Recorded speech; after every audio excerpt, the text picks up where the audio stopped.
আচ্ছা, যারা যুক্ত আছেন এখন একটু কাইন্ডলি কমেন্ট করেন। ঠিক আছে কিনা? আর আসলে আমাদের টেকনিক্যাল ফল্টের কারণে আমরা সরি বলা ছাড়া আমাদের আর কিছু করার নেই এই মুহূর্তে। দেখেন এখন ঠিকঠাক আছে কিনা, আমার মনে হয় এখন সবকিছু ঠিকঠাক আছে। একটু কাইন্ডলি একটু কমেন্ট করে জানান।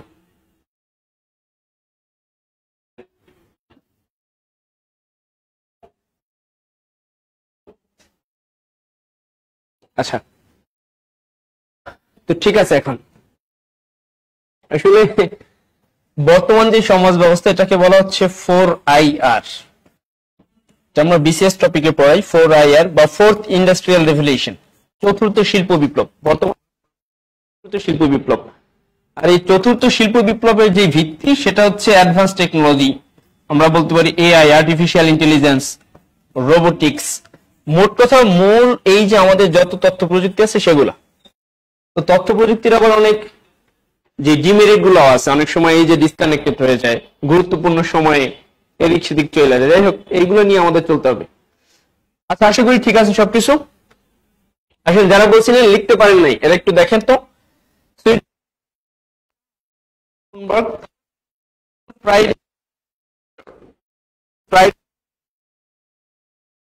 ফ্রাইডেস ফর ফিউচার, দেখেন বিসিএস এ আসছে ফ্রাইডেস ফর ফিউচার। এই যে লাস্ট বিসিএস, এর আগের বিসিএস অর্থাৎ 45তম বিসিএস আসছে।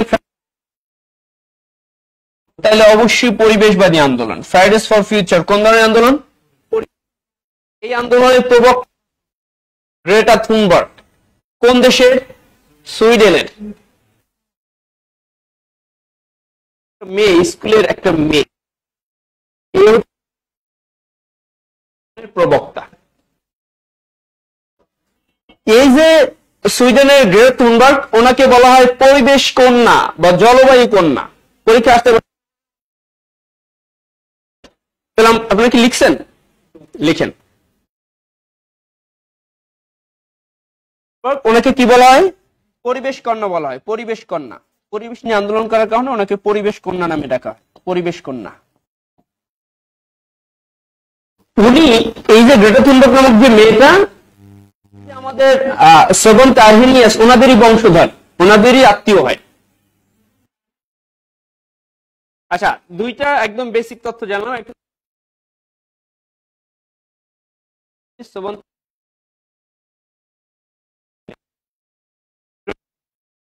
যে আন্দোলন,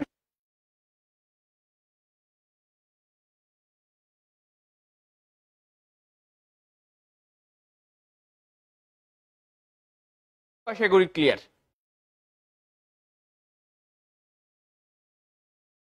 এখন এই জলবায়ু পরিবর্তনের প্রভাবটা কি? জলবায়ু পরিবর্তনের প্রভাব, বা গ্রিন হাউস ইফেক্ট গুলো কি? গ্রিন হাউস ইফেক্ট, দেখেন অনেকগুলো বিসিএস এর ভাগ করা হয়েছে যে বাংলাদেশের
এটা দিব।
আচ্ছা,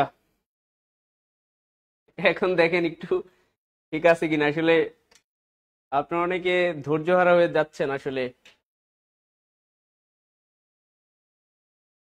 দেখেন আসলে এগুলো সব ডিভাইস তো, এগুলো সমস্যা হতেই পারে। যাই হোক, এখন একটু দেখেন ঠিক আছে কিনা।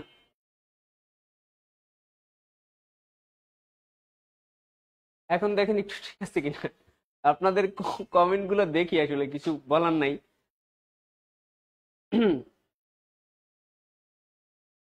আচ্ছা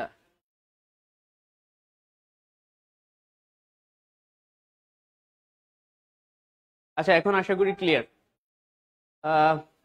সরি, আসলে এক্সট্রিমলি সরি আমাদের এটা বলার। আসলে সরি বলতে বলতে আপনার শুনতে শুনতে অধৈর্য হয়ে যাচ্ছেন। যাই হোক, এখন ভাই ধৈর্য, প্যাশেন্স হ্যাজ ইটস রিওয়ার্ড, মানে ধৈর্যের ফল সুমিষ্ট হয়। ঠিক আছে, ধৈর্য ধরতে হবে। আমাদের এক স্যার বলছিল, এই যে আমাদের পিএসসি সাবেক চেয়ারম্যান সাদিক স্যার বলছিলেন, যে এই চাকরি বলেন, বিসিএস বলেন, এগুলো কোনো মেধাবীদের জন্য না, এগুলো হচ্ছে ধৈর্যশীল পরিশ্রমীদের জন্য। অর্থাৎ চাকরি তারাই পাবে যারা ধৈর্যশীল এবং পরিশ্রমী। মেধা মেধা খুব বেশি এখানে ফ্যাক্টর না। এখন যেটাই আরেকটা কথা বলি এই ক্ষেত্রে, শেখ সাদির নাম শুনছেন নিশ্চয়ই। শেখ সাদি বলছিলেন যে আমি সব মেধাবীকে জিততে দেখি নাই, সব মেধাবী জিতে নাই, তবে আমি কোনো পরিশ্রমীকে হারতে দেখি নাই।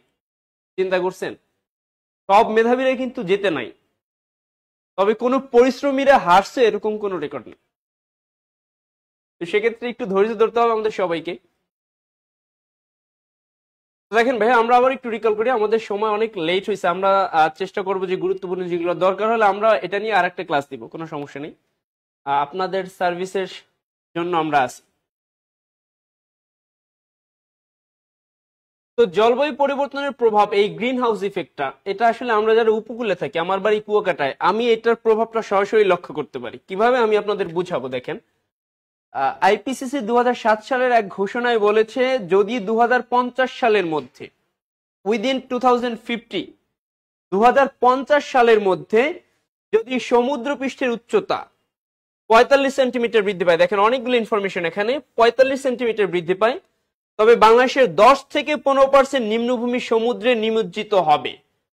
10 থেকে 15% নিম্নভূমি সমুদ্রে নিমজ্জিত হবে, এবং আনুমানিক এবং আনুমানিক আনুমানিক 3.5 কোটি মানুষ, 3.5 কোটি মানুষ ঘরবাড়ি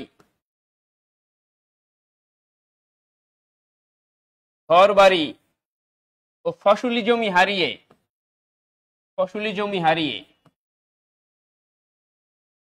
জলবায়ু উদ্বাস্তু হয়ে পড়বে।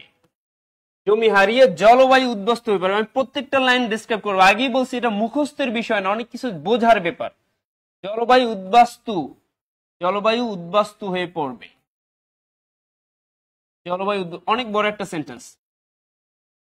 দেখেন সেন্টেন্সটা আবার একটু যদি রিকল করি, বাংলাদেশের জন্য সবচেয়ে বড় থ্রেট বা হুমকিটা কি? বাংলাদেশের জন্য সবচেয়ে বড় থ্রেটটা হচ্ছে যে আইপিসিসি থ্রেটটা দিছে, আইপিসিসি ঘোষণা করছে যে 2007 সালে ঘোষণা করছে, বলছে যদি 2050 সালের মধ্যে সমুদ্র পৃষ্ঠের উচ্চতা 45 সেন্টিমিটার বৃদ্ধি পায় তবে বাংলাদেশের 10 থেকে 15% নিম্নভূমি, যেই ভূমিগুলো নিম্নভূমি আছে, আমরা জানি বাংলাদেশের সবচেয়ে নিচু জেলা কিশোরগঞ্জ, বাংলাদেশের সবচেয়ে নিচু জেলা কিশোরগঞ্জ, বাংলাদেশের সবচেয়ে উঁচু জেলা হচ্ছে দিনাজপুর। তো এই যে কিশোরগঞ্জ বাংলাদেশের সবচেয়ে নিম্ন জেলা, তো দেখেন 10 থেকে 15% নিম্নভূমি যেগুলো সমুদ্রের নিকটে আছে, এই নিম্নভূমিগুলো প্লাবিত হবে এবং আনুমানিক এই যে 10 থেকে 15% ভূমিতে আনুমানিক লোক বাস করে 3.5 কোটি। সেই 3.5 কোটি, এই যে 3.5 কোটি মানুষ, 3.5 কোটি মানুষ ঘর বাড়ি ফসলি জমি হারিয়ে জলবায়ু উদ্বাস্ত, এটাকে ইংলিশে বলা হচ্ছে ক্লাইমেট রিফিউজি।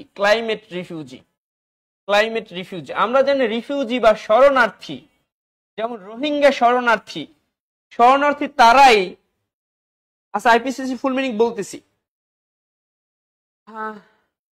আচ্ছা ফারজানা ইয়াসমিন লিখছেন, যাই হোক ওকে আসেন। তো এই যে রিফিউজি কারা, শরণার্থী তারাই যারা বিভিন্ন আক্রমণের কারণে নিজেদের দেশ ত্যাগ করতে বাধ্য হয়, they are forced to leave their own country. যেমন রোহিঙ্গারা তাদের দেশ ত্যাগ করতে বাধ্য হয়েছে, এজন্য শরণার্থী। আমি যদি এখন ইচ্ছে করে আমি যে আমেরিকায় বসবাস করি, যুক্তরাষ্ট্রে বসবাস করি, আমি কি শরণার্থী হব না? তাইলে শরণার্থী তারাই যারা হচ্ছে দেশ ত্যাগ করতে বাধ্য হয়। দেখেন তো ভাই, এই 10 থেকে 15% নিম্নভূমি আমাদের পটুয়াখালী জেলা, এই নোয়াখালী, কারণ সমুদ্র উপকূলে বাগেরহাট, সাতক্ষীরা, খুলনা, বরিশাল, বরগুনা, এই যে উপকূলীয় জেলাগুলো আছে, এরকম 10 থেকে 15% বাংলাদেশের 10 থেকে 15% ভূমি সমুদ্রে তলিয়ে যাবে এবং এই 10 থেকে 15% ভূমিতে লোক বাস করে 3.5 কোটি। এই 3.5 কোটি মানুষ তাদের ঘর বাড়ি হারাইবে। যেহেতু ঘর বাড়ি হারাবে, তারা তাদের ঘর বাড়ি ছাড়তে বাধ্য, তারা অন্য কোথাও চলে যাবে। তারা এই যে ঘর বাড়ি ছাড়লো কিসের কারণে? কোনো মানুষ অন্যায় করছে? কোনো মানুষ তাদের উপর নির্যাতন করছে? তাহলে কি করছে? জলবায়ু করছে। যেহেতু জলবায়ুর কারণে তারা ঘর বাড়ি ছাড়তে বাধ্য হয়েছে, এই জন্য তাদেরকে বলা হচ্ছে জলবায়ু শরণার্থী।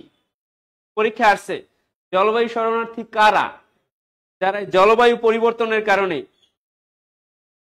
হ্যাঁ আইপিসিসিটা নিয়ে আমরা পুরো একটা টপিক আছে, এই জন্য এখানে ফুল মিনিংটা বলিনি। আইপিসিসি নিয়ে আমাদের পুরো একটা আলোচনা আছে। তো দেখেন,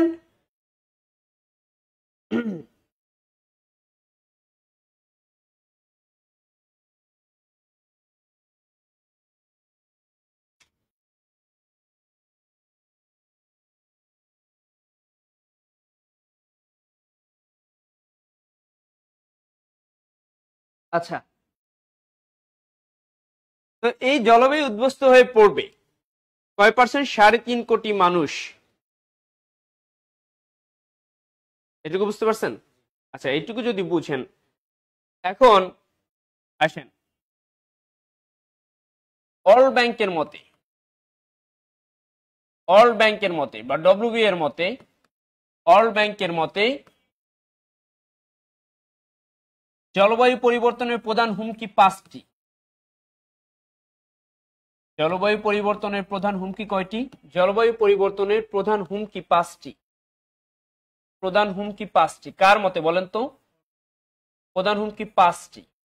আর সে পরীক্ষা আছে, নিচের কোনটি জলবায়ু পরিবর্তনের হুমকি নয়?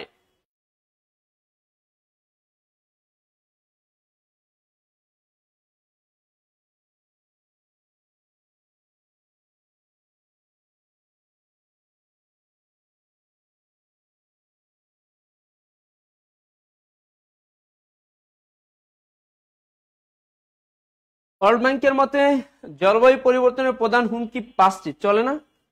আচ্ছা, এই 5টি কি কি দেখেন? 5টি হুমকি। একটা হুমকি হচ্ছে বন্যা,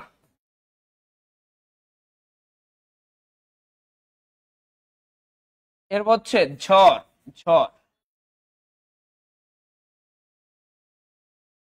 মরুকরণ,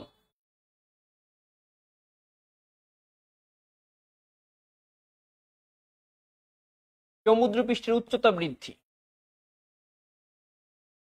সমুদ্রপৃষ্ঠের উচ্চতা বৃদ্ধি। আর কৃষি ক্ষেত্রে কৃষিক্ষেত্রে অনিশ্চয়তা।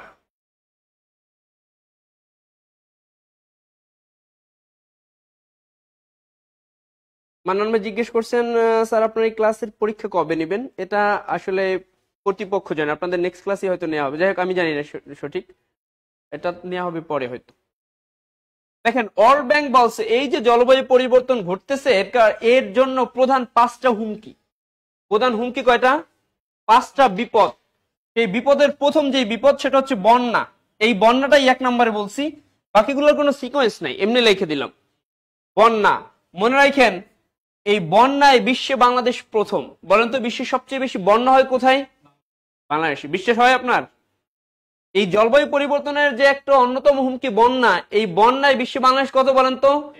তাইলে একটু নোট লেখা নিবেন, আপনারা এখানে জায়গা নেই, লিখবেন বন্যায় বিশ্বে বাংলাদেশ প্রথম। বন্যায় কি বলেন তো? বিশ্বে বাংলাদেশ প্রথম। বন্যায় বিশ্বে বাংলাদেশ প্রথম, তার মানে বন্যায় সবচেয়ে বেশি ঝুঁকিতে আছে বাংলাদেশ। বন্যায় সবচেয়ে বেশি ঝুঁকিতে আছে কে? বাংলাদেশ। আচ্ছা, এখন আপনি বলতে পারেন তাইলে এই জলবায়ু পরিবর্তনের এই হুমকিগুলো কিভাবে আসলো? খেয়াল করেন তো ভাইয়া, সরকার পতন হয়েছে 5ই আগস্ট। 21শে আগস্ট আমরা দেখলাম অনেক প্রলয়ঙ্কারী একটা বন্যা হইল কুমিল্লা, নোয়াখালী, ফেনী অঞ্চলে। বলা হয় এই অঞ্চলে বিগত 53 বছরে, আপনি বুঝছেন, আপনি কমন সেন্সে ভাবতে পারেন যে ইন্ডিয়ার দোষ, ইন্ডিয়ার দোষ, এটা আমরা স্বীকার করি। এই বিগত 53 বছরে ওই অঞ্চলে সবচেয়ে বেশি বৃষ্টিপাত হয়েছে নোয়াখালী, কুমিল্লা, ফেনী অঞ্চলে। 53 বছর ইতিহাসে সবচেয়ে বেশি বৃষ্টিপাত ওই অঞ্চলে হয়েছে। ধরে নিতে পারেন দেশ স্বাধীনের পর সবচেয়ে বেশি বৃষ্টিপাত কোথায় হয়েছে? কুমিল্লার ওই নোয়াখালী অঞ্চলে ট্রাই হয়েছে। যদি ইন্ডিয়া যদি বাদ খুইলে নাও দিত তাও ওই অঞ্চলে বন্যা হইতো, যদিও এতটা প্রলয়ঙ্কারী হইতো না। তো সেম ঘটনা ইন্ডিয়াও ঘটছে। ওদের ত্রিপুরা, পশ্চিমবঙ্গে প্রচুর বৃষ্টিপাত হয়েছে, তো ওদের দেশে পানি বাইরে গেছে, ওরা বাদ খুইলে দিচ্ছে। বুঝতে পারছেন? আপনার কাছে মনে হয় কি ওরা সাগর দিয়ে পানি পাইপের মাধ্যমে উঠাইয়া এরপর বাংলাদেশে পাঠাইছে? না, ওরা বাদ ছাইরা দিছে। কারণ ওরা যখন তলায় তখন আলটিমেটলি ওদের বাদ ছাড়ার কারণে আমাদের দেশে প্রলয়ঙ্কারী বন্যা হয়েছে। বলা হচ্ছে ইতিহাসের ওই অঞ্চলের সবচেয়ে বড় প্রলয়ঙ্কারী বন্যা। তাহলে এই যে বন্যাটা দেখেন, উত্তরবঙ্গে আমরা বন্যা দেখি নাই, তারপরে দেখলাম সিলেট অঞ্চলে বন্যা দেখছি। তাহলে এত বন্যা কেন হচ্ছে? এত বৃষ্টিপাত তো হওয়ার দরকার ছিল না। তাহলে এত বৃষ্টিপাত হইলো কিসের জন্য? জলবায়ু পরিবর্তনের জন্য। আর বুঝতেই পারছেন বাংলাদেশের কি অবস্থা। তার মানে বন্যায়, এই যে বন্যায় বিশ্বে বাংলাদেশ প্রথম। ঝড় দেখেন, আমরা জানি উপকূলের আছে ঝড়, কয়েকদিন আগে ঝড় গেল একটা ডানা, গেল না? রেমাল গেল, রেমাল। এই যে জুন জুলাই মাসে গেল রেমাল। বুঝতে পারছেন?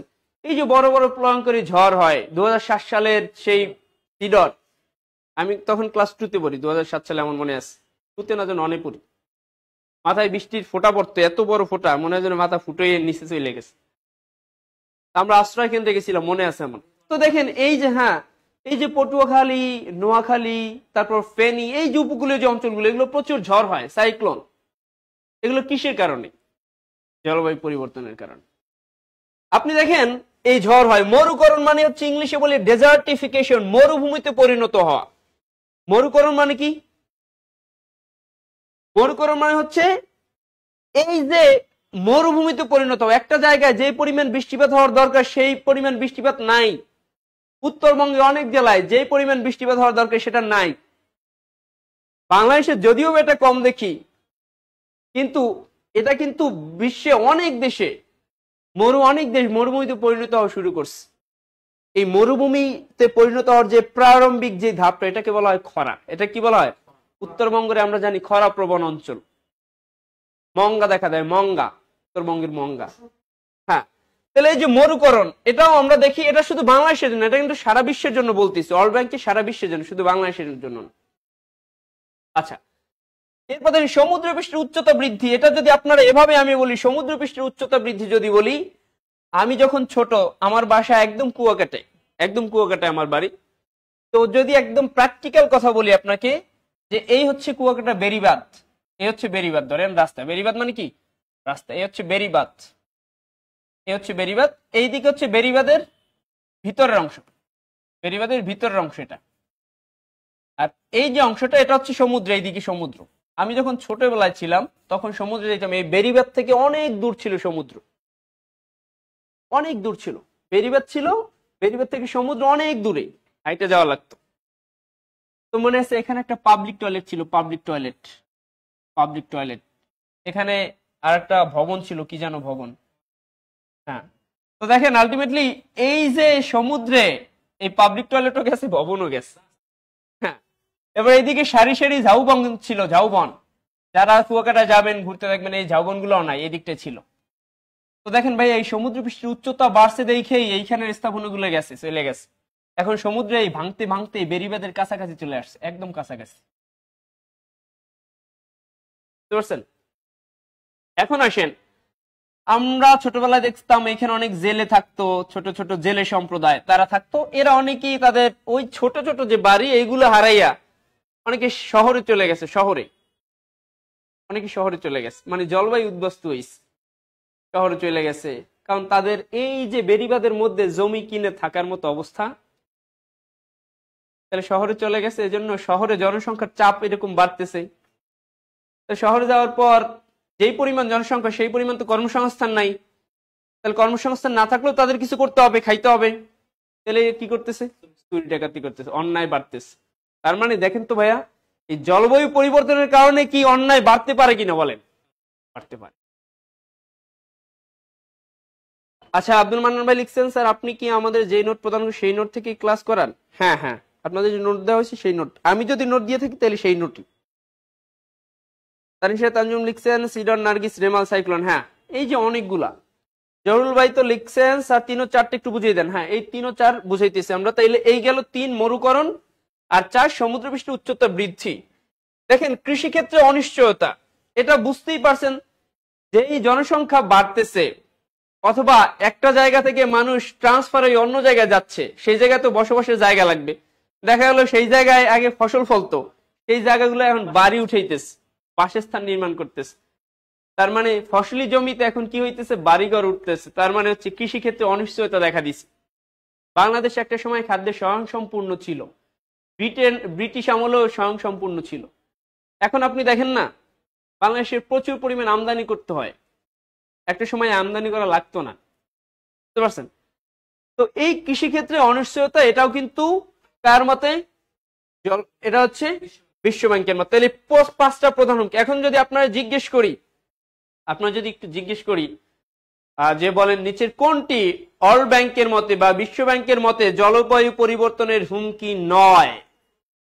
খরা, বন্যা, ঝড়, সমুদ্রপৃষ্ঠের উচ্চতা বৃদ্ধি, কোনটা বলবেন? খরা। খরার কথা তো বলি নাই, ওয়ার্ল্ড ব্যাংক তো সরাসরি খরার কথা বলে নাই, বলছে মরুকরণ। এটাই পরীক্ষায় আসছে। শিউলি আক্তার, আপনাদের হাইলাইট থেকে না, হাইলাইট থেকে না।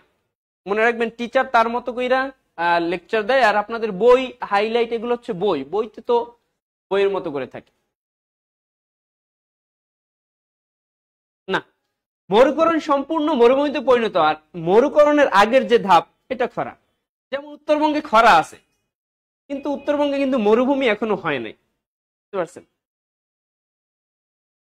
আচ্ছা, সি ইসলাম স্যার পিডিএফ আমাদের কাছে নাই, একটু দিয়েন ক্লাসে। আচ্ছা দিব।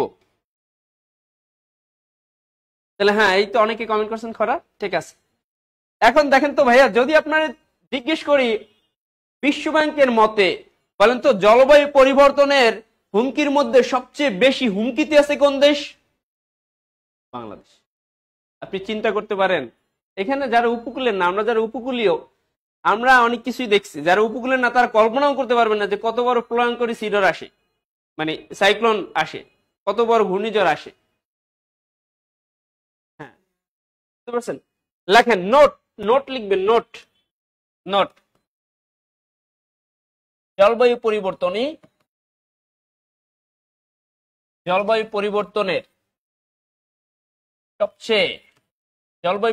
সবচেয়ে বেশি হুমকিতে রয়েছে বাংলাদেশ।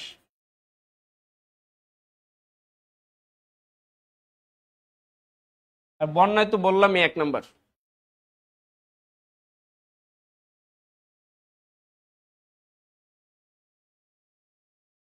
ফাতেমা খাতুন লিখছেন এটা জিকের কত পেজ, কারো কাছে বুক থাকলে জানান। না আসলে বইয়ের সাথে এটা মিলবে না, ঠিক আছে? কারণ কি দেখেন, টিচার আর লেকচার দেয় টিচারের মতো সাজাই গুজে একটা একটা সিস্টেম, আর বইয়ে থাকে সবকিছু, ঠিক আছে?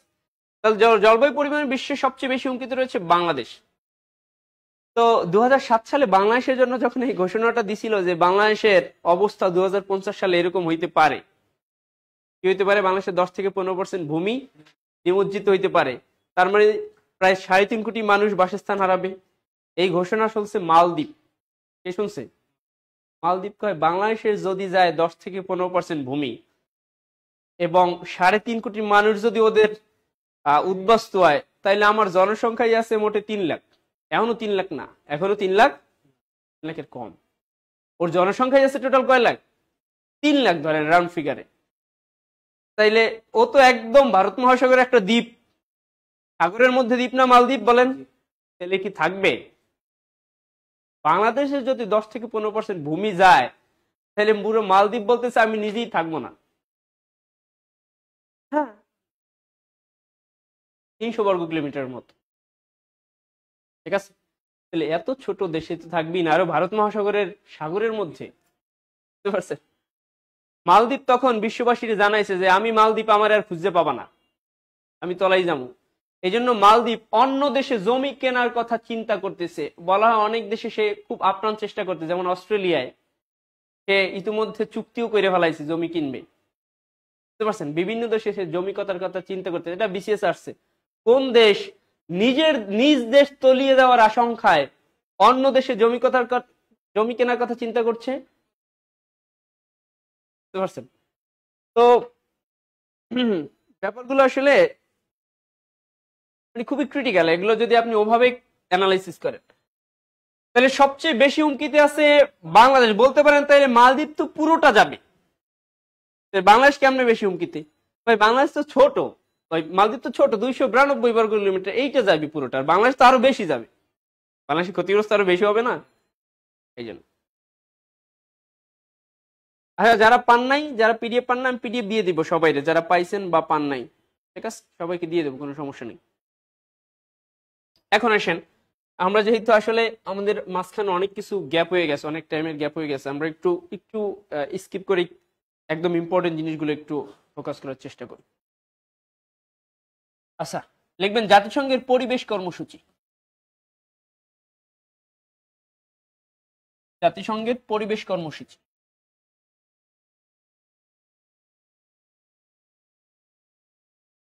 জাতিসংঘের পরিবেশ কর্মসূচি।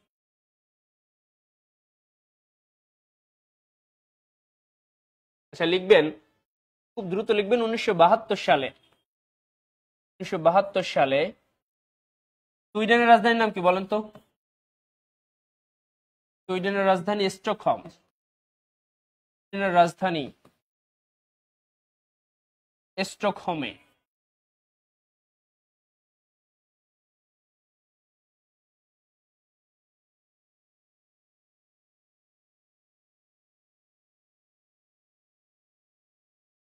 সালে সুইডেনের রাজধানী স্টকহোমে বিশ্ব মানব পরিবেশ সম্মেলন অনুষ্ঠিত হয়। কি অনুষ্ঠিত হয়? বিশ্ব মানব পরিবেশ সম্মেলন অনুষ্ঠিত, বিশ্ব মানব পরিবেশ সম্মেলন অনুষ্ঠিত হয়।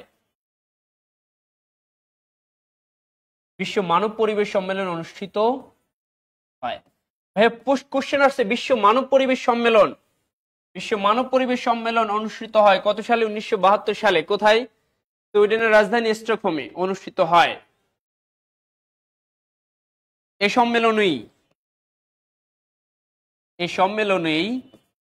সম্মেলনেই জাতিসংঘ পরিবেশ কর্মসূচি, জাতিসংঘ পরিবেশ কর্মসূচি, জাতিসংঘ পরিবেশ কর্মসূচি, যেটাকে কি বলা হচ্ছে, বা জাতিসংঘ পরিবেশ কর্মসূচি বা ইউএনইপি। ইউএনইপি সংগঠনের নাম কি বলেন তো? ইউএনইপি। ইউএন মানি মনে রাখেন ভাই, ইউএন মানি হচ্ছে ইউনাইটেড নেশনস। ইউএন মানে কি? ইউএন মানি হচ্ছে ইউনাইটেড নেশনস। ইউএন মানি হচ্ছে ইউনাইটেড নেশনস, তাই তো? তাহলে ইউএন মানি হচ্ছে ইউনাইটেড নেশনস, তাহলে ইউএন এর আলাদা করে আপনার ফুল মিনিং জানা দরকার নেই, আপনি তো জানেন ইউএন মানে ইউনাইটেড নেশনস, তাই না? সব সময় যত জায়গায় ইউএন পাবেন, বলেন। হ্যাঁ, ইপি বলতেছি, মানে ইউএন মানে United Nations Environment Programme, Environment Programme বা জাতিসংঘ পরিবেশ কর্মসূচি। সবসময় যেখানে ইউএন পাবেন, ইউএন মানে হচ্ছে ইউনাইটেড নেশনস। তাহলে সেটা 2050 সালে কই যাবো আমরা? সময় যাইয়েন, আমাকে বাড়িতে যাইয়েন, দাওয়াত রইল আপনাকে। হ্যাঁ, তাহলে এই সম্মেলনে জাতিসংঘ পরিবেশ কর্মসূচি ইউএনইপি বা ইউনাইটেড নেশনস, কি বলেন তো, ইউনাইটেড নেশনস এনভায়রনমেন্ট প্রোগ্রাম গঠিত হয়। তাহলে বলেন জাতিসংঘ পরিবেশ কর্মসূচি গঠিত হয় কত সালে? ওই যে 1972 সালে ওই সম্মেলনী। তাহলে এই সম্মেলনে জাতিসংঘ পরিবেশ কর্মসূচি ইউএনইপি বা ইউএন এনভায়রনমেন্ট প্রোগ্রাম, ইউএন মানে হচ্ছে ইউনাইটেড নেশনস এনভায়রনমেন্ট প্রোগ্রাম গঠিত হয় কত সালে?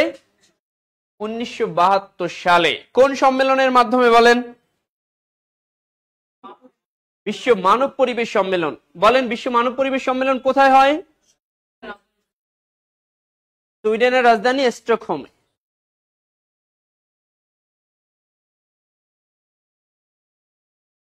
এটুকু বুঝছেন? তাহলে বিশ্ব মানব পরিবেশ সম্মেলন অনুষ্ঠিত হয় সুইডেনের রাজধানী স্টকহোমে 1972 সালে। ওই সালেই জাতিসংঘ পরিবেশ কর্মসূচি বা ইউএনইপি গঠিত হয়, যার যাব আমরা অন্য পেজে, যার সদর দপ্তর। তাহলে ইউএনইপি সদর দপ্তর কোথায়? যার সদর দপ্তর নাইরোবি, কেনিয়া। কেনিয়ার রাজধানীর নাম কি বলেন তো? নাইরোবি। তাহলে ইউএনইপি এর সদর দপ্তর কোথায় বলেন? কেনিয়ার রাজধানী নাইরোবিতে। কেনিয়ার রাজধানীর নাম কি বলেন? তাহলে ইউএনইপি বা জাতিসংঘের পরিবেশ কর্মসূচি সদর দপ্তর কোথায়? কেনিয়ার রাজধানী নাইরোবিতে। তাহলে কেনিয়ার রাজধানী হচ্ছে নাইরোবি। আচ্ছা আচ্ছা, ইউএনইপি দুইটা জিনিস প্রবর্তন করছে। একটা দেখেন, একটা হচ্ছে champion of the earth, champion of the earth, champion of the earth একটা পুরস্কার।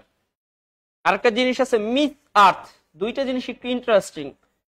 মিস আর্থ, মিস আর্থ। দেখেন ভাই, এই যে মিস আর্থ, বাংলাদেশে আছে মিস বাংলাদেশ, আছে না? আছে কিনা? বিশ্বে আরো আছে, মিস আর্থ আছে, মিস ইউনিভার্স আছে, মিস ইউনিভার্স, আবার আছে মিস ওয়ার্ল্ড, মিস ওয়ার্ল্ড। তাহলে Miss Earth, Miss World, Miss Universe. Bangladesh আছে মিস বাংলাদেশ। মিস বাংলাদেশ হইছে মানে খালি সৌন্দর্য। কোন সৌন্দর্য? বাহ্যিক সৌন্দর্য, বুঝতে পারছেন? এখানে দেখা যায় এই সৌন্দর্য খালি পরিবেশের বাহ্যিক সৌন্দর্য, কি কত বেশি সুন্দর, মুখ সুন্দর, এই সৌন্দর্য। এটা দেখে মিস বাংলাদেশ। আরো কিছু আছে জিনিসপত্র, তো মূলত বাহ্যিক সৌন্দর্য। তো মিস আর্থটা বাহ্যিক সৌন্দর্য না। মিস আর্থ অনেক বছর মিস আর্থ হয়েছে আফ্রিকা থেকে, উগান্ডা থেকে, কালো কালো নারীরা, তার মানে বাহ্যিক সৌন্দর্য না। Miss World, Miss Universe, Miss Bangladesh, সারা বিশ্বে যত মিস আছে এগুলো সব বাহ্যিক সৌন্দর্য।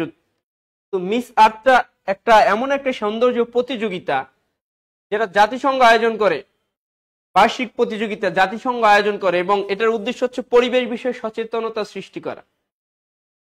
তো সারা বিশ্বে থেকে এই মিস আর্থ বাছাই করা হয়।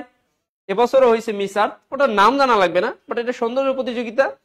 এখানে মিস ফায়ার, মিস ফায়ার, এবং মিস ওয়াটার, আবার মিস কি, মিস হয়েছে এয়ার, এরকম মিস হয়। আবার পরিবেশে বিভিন্ন উপাদান, তাহলে মিস ফায়ারও হয়, বুঝতে পারছেন? আগুন, তাহলে এভাবে হয়।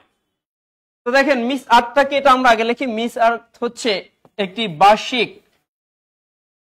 বার্ষিক আন্তর্জাতিক সৌন্দর্য প্রতিযোগিতা। আন্তর্জাতিক সৌন্দর্য প্রতিযোগিতা। অন্যান্য প্রতিযোগিতার সাথে পার্থক্যটা কি? আন্তর্জাতিক সৌন্দর্য প্রতিযোগিতা যার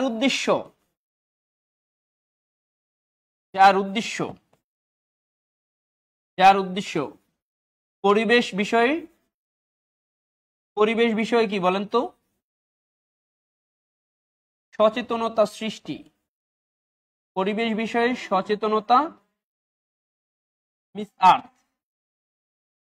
চ্যাম্পিয়ন অফ দ্য আর্থ হচ্ছে পরিবেশ বিষয়ে অবদান রাখার জন্য সবচেয়ে বড় পুরস্কার, পৃথিবীর সবচেয়ে বড় পুরস্কার। আয়েশা সিদ্দিকা লিখছেন মিস বাংলাদেশ মিন্স বাঙালি মেয়েরা। আচ্ছা ঠিক আছে, তাহলে চ্যাম্পিয়ন অফ দ্য আর্থ হচ্ছে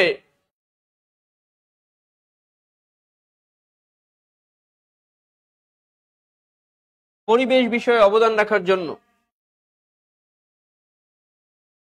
পরিবেশ বিষয়ে অবদান রাখার জন্য বিশ্বের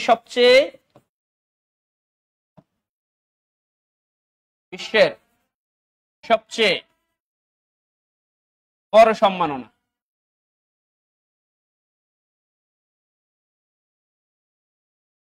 তাহলে পরিবেশ বিষয়ে অবদান রাখার জন্য বিশ্বের সবচেয়ে বড় সম্মাননার নাম হচ্ছে champion of the earth. Champion of the earth.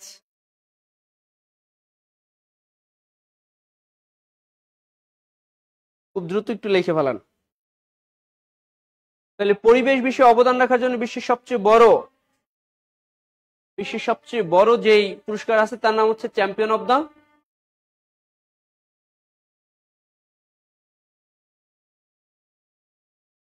কে দেয় বলেন তো, কে দেয়?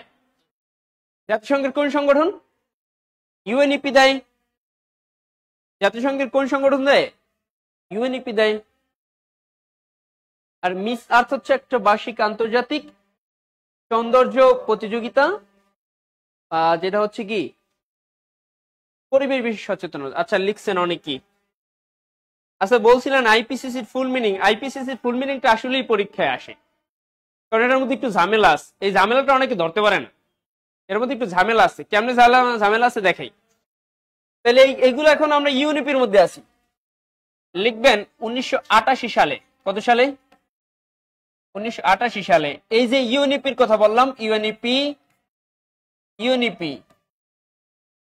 তাহলে ইউএনইপিটা কি? বিশ্ব পরিবেশ কর্মসূচি। আপনি জানেন ইউএনইপিটা কি?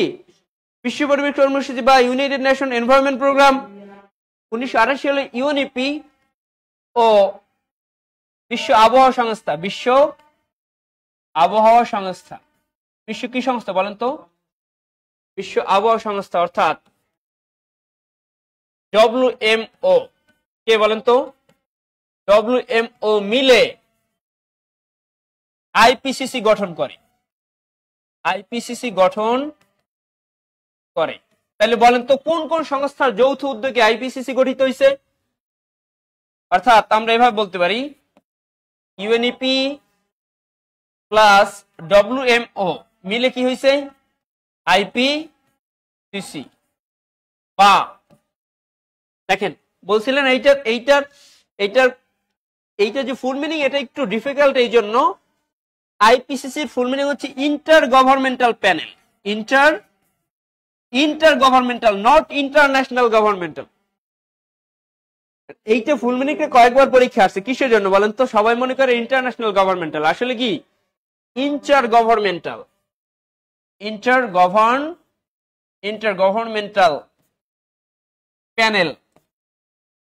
Panel on climate change.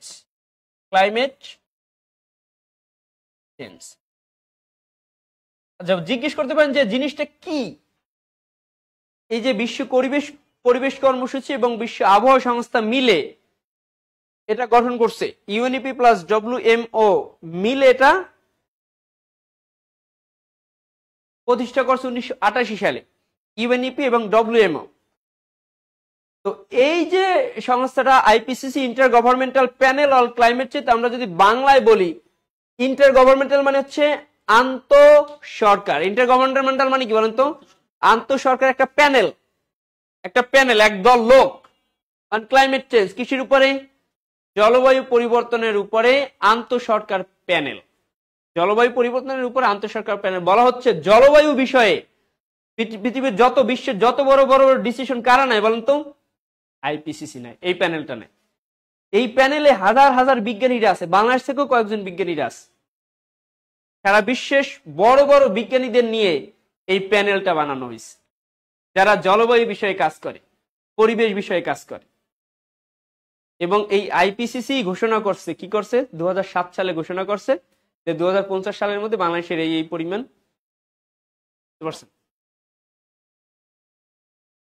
হ্যাঁ, বুঝছেন কিনা বলেন?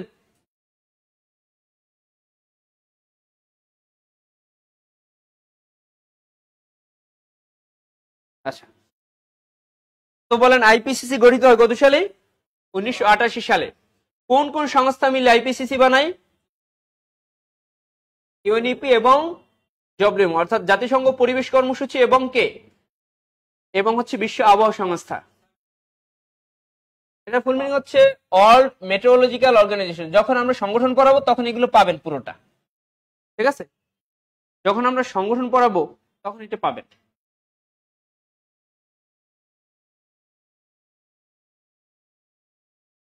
আমি করেছিলাম, তারপর আসবে তো ঘুরে ফিরে। এটা full meaning World Meteorological Organization, একটু কঠিন, বিশ্ব আবহাওয়া সংস্থা। এটুকু বুঝছেন? আচ্ছা, জাতিসংঘের এই যে বিশ্বের এই পরিবেশ সম্পর্কিত, ওজোন স্তর রক্ষা সম্পর্কিত কয়েকটা প্রোটোকল বা চুক্তি আছে, যেগুলো যদি না পড়ে যান আপনি, তাহলে আপনি কিছুই পড়লেন না। এই জিনিসগুলো খুবই ইম্পর্টেন্ট। 4টা চুক্তি বলবো। কয়টা চুক্তি? মাত্র 4টা চুক্তি। এই 4টা চুক্তি আপনি একদম মুখস্থ করে ফেলবেন। এতবার পরীক্ষা আসছে আপনি কল্পনাও করতে পারবেন না। এর মধ্যে একটা চুক্তি আসছে অন্তত 7 থেকে 8 বার। এই বিসিএস এ আসছে, সিসিলির বিসিএস এ আসছে। কার্টাগেনা প্রোটোকল আছে না, কার্টাগেনা, 7 থেকে 8 বার আসছে বিসিএস। বাকি চুক্তিগুলো 4 থেকে 5 বার করে আসছে, বারবার রিপিট হয়েছে অনেক চাকরি পরীক্ষায়, বহুত চাকরি পরীক্ষায়। পরিবেশ সম্পর্কিত যখনই কোনো একটা চুক্তি আসে তখন এইগুলো আসার সম্ভাবনা সবচেয়ে বেশি। লেখেন পরিবেশ সম্পর্কিত কয়েকটি গুরুত্বপূর্ণ চুক্তি।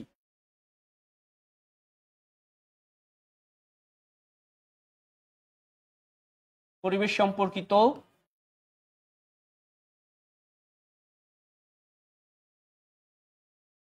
কয়েকটি গুরুত্বপূর্ণ চুক্তি বা প্রোটোকল।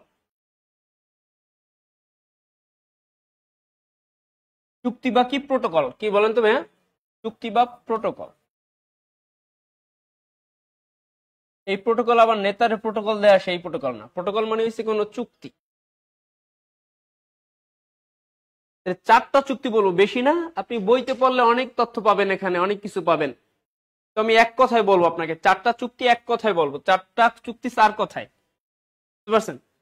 আচ্ছা, একটা চুক্তির নাম হচ্ছে ভিয়েনা প্রোটোকল। ভিয়েনা। চুক্তিগুলোর নাম হয় কিন্তু স্থানের নামে, জানেন সেটা? ভিয়েনা প্রোটোকল মানে ভিয়েনায় বৈশা হয়েছে।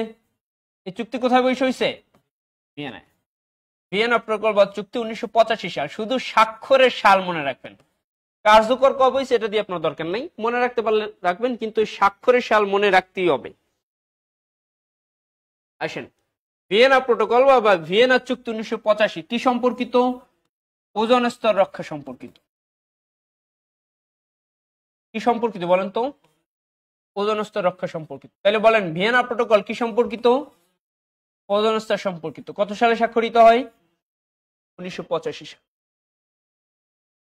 আচ্ছা, ইসলাম স্যার কপ পড়াবেন না? হ্যাঁ পড়াবো, কপটা পড়াবো। কপটা এটার পরে আমরা কপটা পড়াবো। তো দেখেন, ভিয়েনা প্রোটোকল বা চুক্তি হয় 1985 সালে। কি সম্পর্কিত? ওজোন স্তর। ওকে, একটা চুক্তি গেল। আসেন মন্ট্রিল প্রোটোকল। মন্ট্রিল প্রোটোকল কানাডার মন্ট্রিলে বসে হয়। তার নাম আপনার জানা খুব জরুরি না, জাস্ট চুক্তির নাম জানলে হবে। মন্ট্রিল প্রোটোকল 1987 সাল। কত সালে? এটা হচ্ছে ওজোন স্তর রক্ষা সম্পর্কে। তাহলে যদি বলি মন্ট্রিল প্রোটোকল কি সম্পর্কে, ভাই 4টা চুক্তি আপনি একদম মুখস্থ করে দেন। এটাও কি সম্পর্কিত? ওজোন স্তর রক্ষা সম্পর্কিত।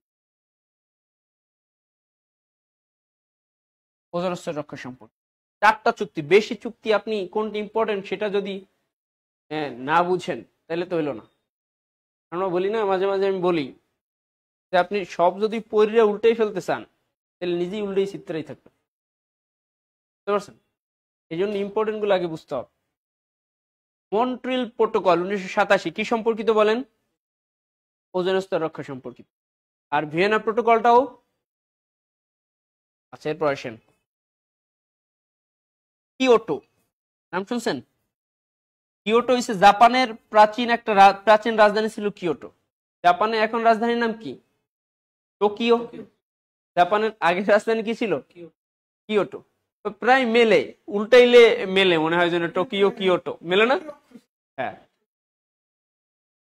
Kyoto protocol. তাহলে প্রোটোকল তো সবই প্রোটোকল। কিয়োটো প্রোটোকল এটা হচ্ছে 1997 সাল। 1997 সাল কি সম্পর্কিত? এটা হচ্ছে বৈশ্বিক উষ্ণতা রোধ। এই যে বিশ্বের উষ্ণতা, বৈশ্বিক উষ্ণতা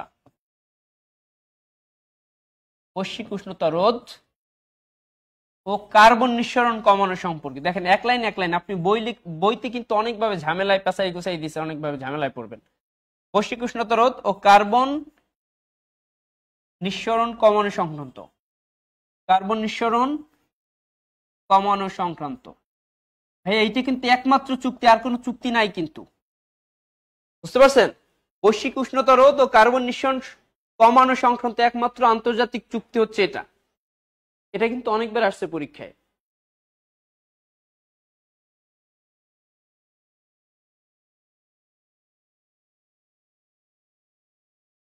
জহুরুল হক লিখছেন ফিরোজ WMO বলছিলাম, ওয়ার্ল্ড মেট্রোলজিক্যাল অর্গানাইজেশন।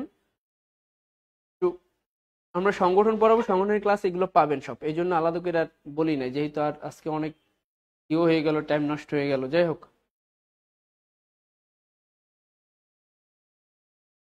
কোনগুলা? হ্যাঁ,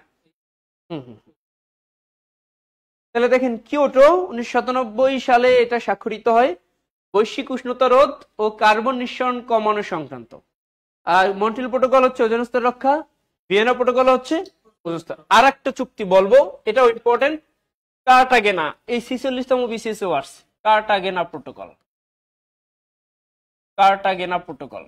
এই চুক্তি ভাই, আমি কিন্তু একদম ইম্পর্টেন্ট চুক্তিগুলো বলতেছি, আপনি যদি এগুলো না পড়েন তাহলে কিন্তু আসলে আপনি পারবেন না। আমি একদম ইম্পর্টেন্ট জিনিসগুলো পড়ানোর চেষ্টা করি সবসময়। কার্টাগেনা প্রোটোকল এটা কত সাল?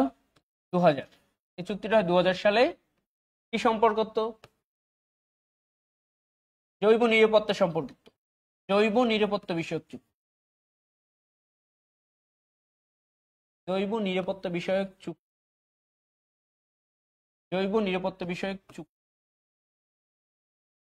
এই 46 BCS আসছে, ব্র্যাকেটে লিখে দিলাম 46 BCS আসছে। কার্টাগেনা প্রোটোকল 2000 সাল।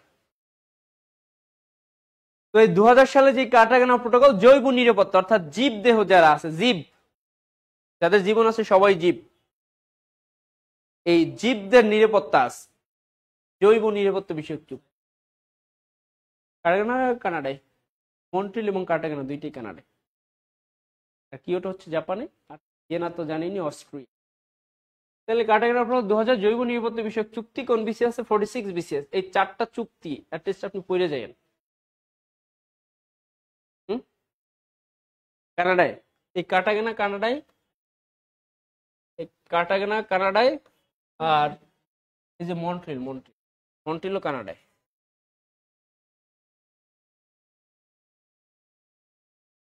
আর কিয়োটো তো জানেন জাপান, কিয়োটো হচ্ছে জাপানের প্রাচীন রাজধানী। আর ভিয়েনা তো জানেন অস্ট্রিয়া দেশ, অস্ট্রিয়ার রাজধানী ভিয়েনা, অস্ট্রিয়া। তাহলে মন্ট্রিল হচ্ছে কানাডায়, হচ্ছে জাপানে। সদর দপ্তরে একটা ক্লাস আছে, ঠিক আছে? সদর দপ্তরের জন্য আমরা এই সংগঠন নিয়েই পুরো একটা ক্লাস আছে, বুঝতে পারছেন? এই জন্য আমরা এই লেকচারটা এগুলো বলতেছি না, কারণ এইটা আপনি পাবেন। আলাদা করে এগুলো বললে আমাদের হচ্ছে টাইম যাচ্ছে অনেক। এমনিতে আমাদের টেকনিক্যাল ইস্যুতে এই ঝামেলাটা হইল। তাইলে কার্টাগেনাও কানাডার একটা শহর, এটুকু বুঝছেন? আচ্ছা, এইটুকু যদি বুঝেন, আমরা আরো কয়েকটা গুরুত্বপূর্ণ তথ্য লিখব, ঠিক আছে? লেখেন পরিবেশ সম্পর্কিত আরো কয়েকটি গুরুত্বপূর্ণ তথ্য। আরো কয়েকটি গুরুত্বপূর্ণ তথ্য,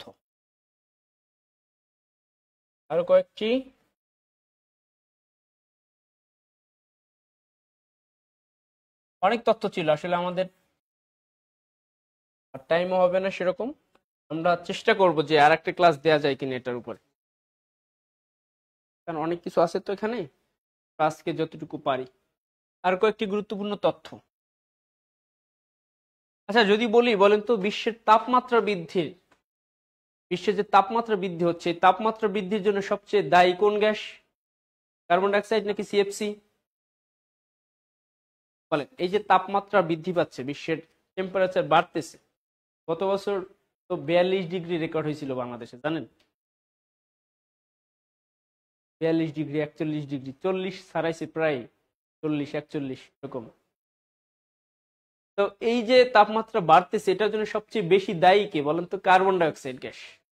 আর ওজোন স্তর যে ফাটতেছে, এটার জন্য সবচেয়ে বেশি দায়ী সিএফসি। দুইটার মধ্যে মারাত্মক কনফিউশন লাগে। বিশ্বের তাপমাত্রা বৃদ্ধির জন্য সবচেয়ে দায়ী,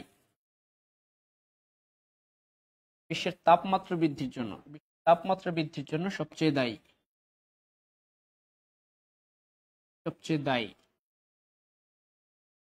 দায়ী গ্যাস, দায়ী গ্যাস কে? দায়ী তো মানুষ, সবচেয়ে বেশি দায়ী কে? মানুষ, তাই না? আর দায়ী গ্যাস কে? সবচেয়ে দায়ী গ্যাস কার্বন ডাইঅক্সাইড।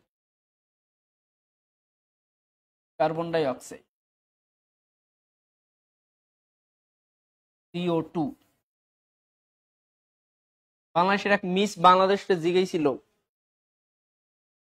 যে বলেন তো H2O মানে কি? ধানমন্ডিতে একটা রেস্টুরেন্ট।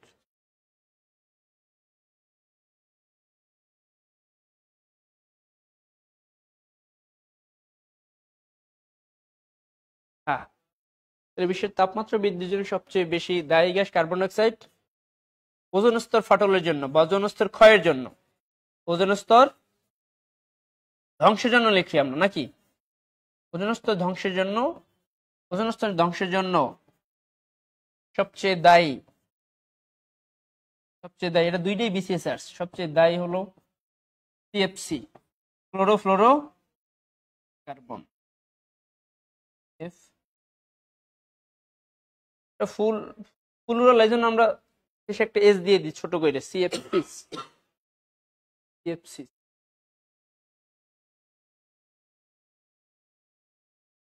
চুলি আক্তার, রয়্যাল রানা, নাহিদা রানী। রয়্যাল রানা আবার নাহিদা রানী, দুজনই একসাথে কমেন্ট করছে। আয়েশা ইসলাম, মিজানুর রহমান, মিম রাজিয়া, সোবাহান, তানিশা তানজুম, রিয়াদ আহমেদ, তানিয়া খানম। মন্টিল কোন দেশ? মন্টিল হচ্ছে কানাডা। সরকার আতিক, ফিরোজ ইসলাম ভাই, জান্নাতি বৃষ্টি, জান্নাতুল, ওকে, আব্দুল মান্নান ভাই, আসিস, সাফিকুল ইসলাম, ওকে। তো এই বুঝতে পারছেন আশা করি, দুইটা কিন্তু কনফিউশন লাগে। আচ্ছা এরপর আসেন সর্বপ্রথম কার্বন কর চালু করে, কার্বন কর, ইংলিশে বলে কার্বন ট্যাক্স।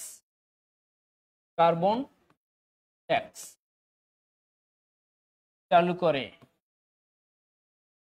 দুইটা কনফিউশন লাগে, এই জন্য বলতেছি। ফিনল্যান্ড। বলবো যে কার্বন করটা কি, এটা বলবো, একটু লিখে দেই। ফিনল্যান্ড। সর্বপ্রথম কার্বন কর বাতিল করে, দুটি বিশেষ বাতিল করে। অস্ট্রেলিয়া।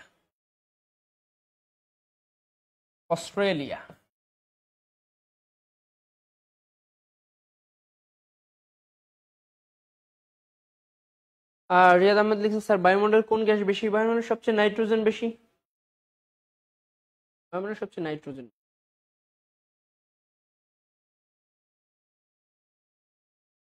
আচ্ছা একটু খেয়াল করেন, কার্বন করটা কি?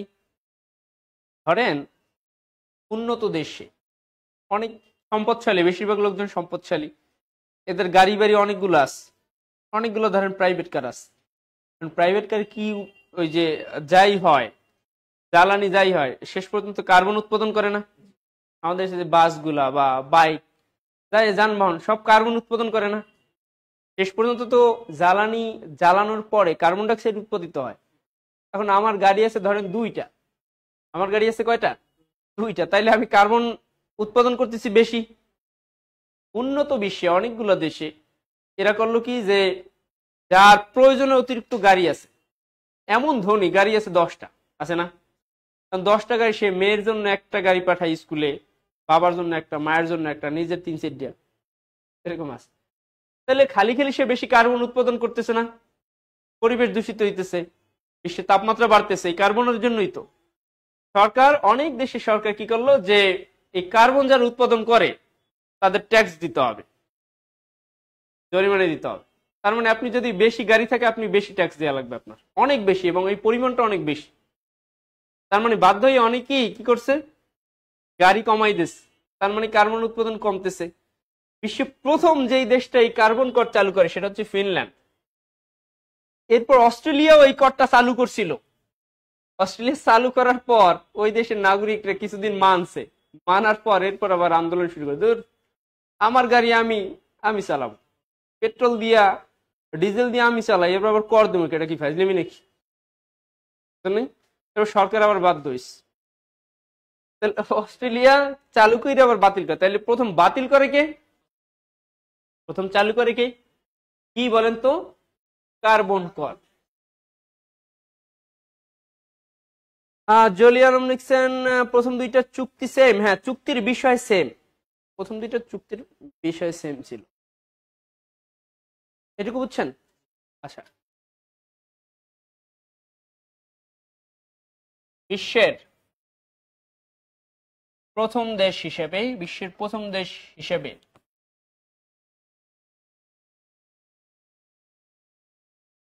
জলবায়ু বিষয়ে আইন তৈরি করে, জলবায়ু বিষয়ে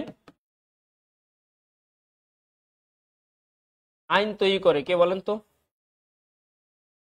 যুক্তরাজ্য। কোন দেশ বলেন তো? যুক্তরাজ্য। আর বিশ্বের প্রথম কার্বন প্রভাব মুক্ত দেশ ভুটান। বিশ্বের প্রথম কার্বন প্রভাব মুক্ত দেশ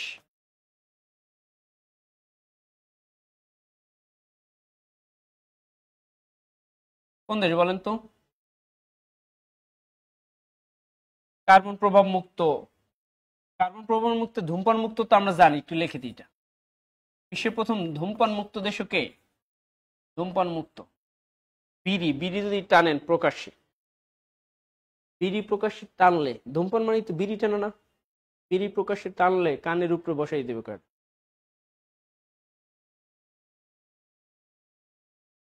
তানিশা তানজুম লিখছেন আমি গাড়ি কিনবো না, পরিবেশ দূষিত করবো না। গুড।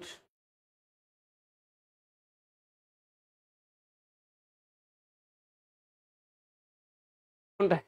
আচ্ছা, ভালো কোশ্চেন জিজ্ঞেস করেন। কার্বন প্রভাব মুক্ত মানে ওরা যেই পরিমাণ কার্বন উৎপাদন করে তার থেকে বেশি ওদের দেশে শোষিত হয়, তার মানে কার্বনের প্রভাবটা শূন্য। গাছপালা বেশি, উৎপাদনের পরিমাণও কম, বুঝতে পারছেন? শোষণ করার পরিমাণ বেশি। আচ্ছা, একটা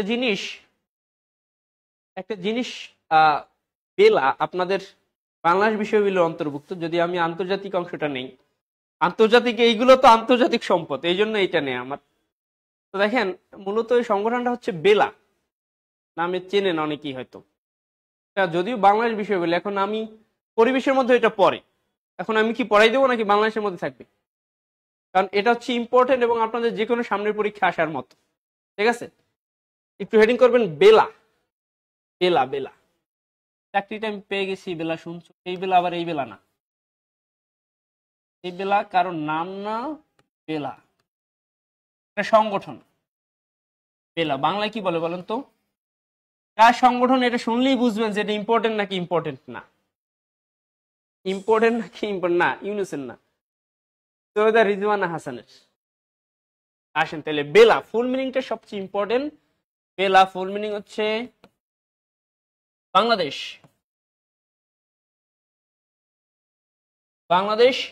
এনভায়রনমেন্টাল। বাংলাদেশ কি বলেন তো? Environmental lawyers association. আমি বুঝিয়ে দেবো জিনিসটা কি। লয়ার্স অ্যাসোসিয়েশন বা বাংলাদেশ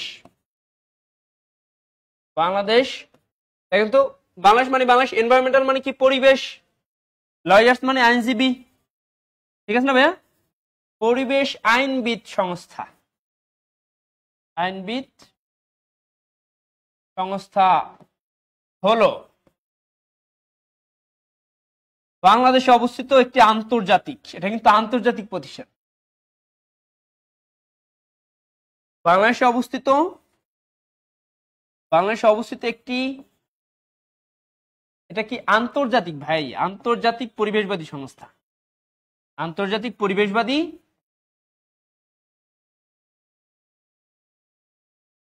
আচ্ছা ভাইয়া এটা লেখেন, আমি বলতেছি এটা ফুল মিনিংটা।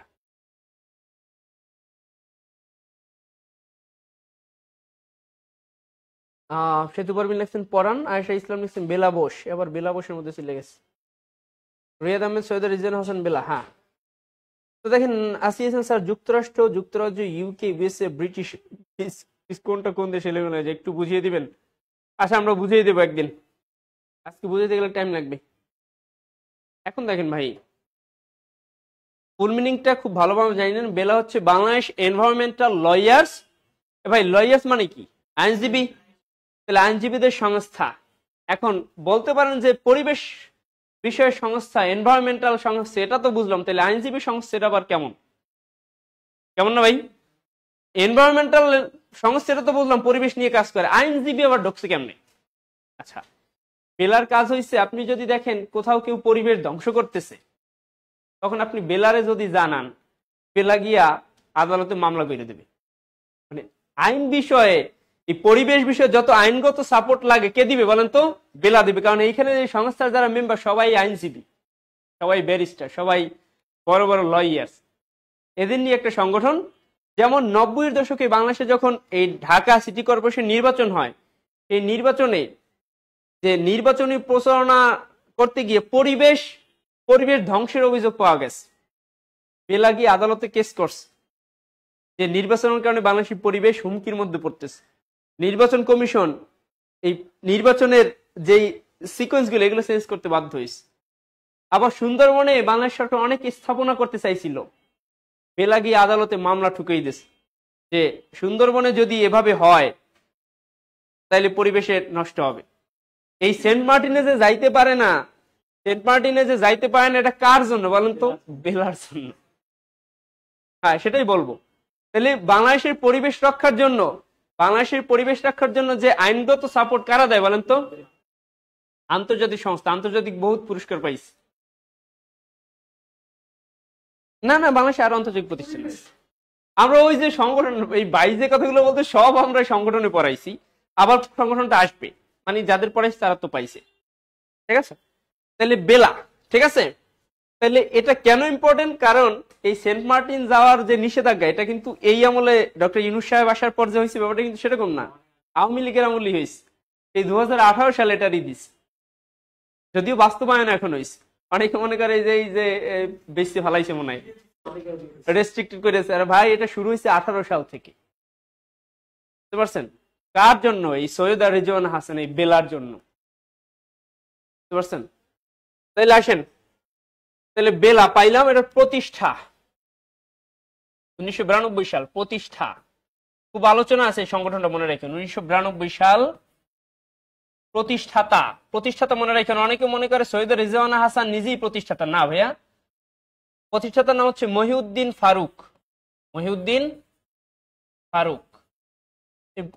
ফারুক সাহেব মারা যাওয়ার পর বেলার প্রধান হন সৈয়দ রিজওয়ান হাসান। তাইলে বেলার বর্তমান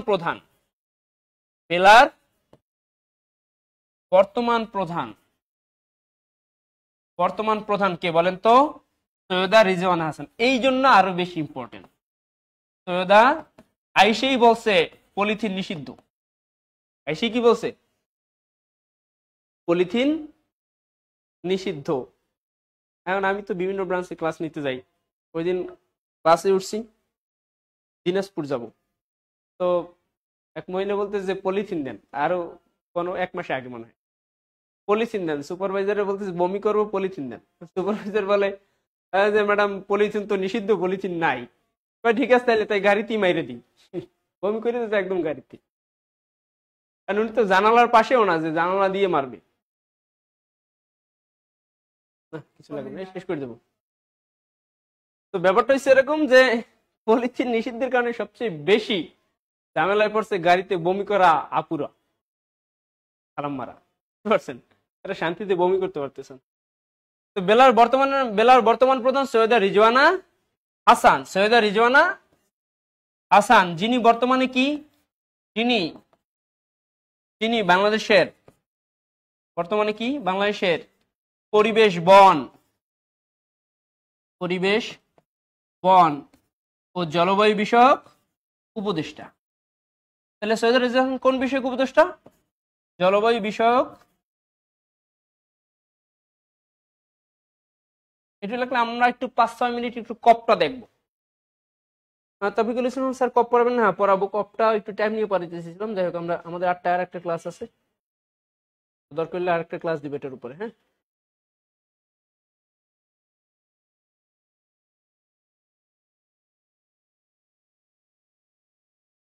এর জন্য যদি বলি ভালো বই আছে আপনার মিহির জিকে, ভালো বই মিহির ভাই তো আমাদের এখানে ক্লাস নেই।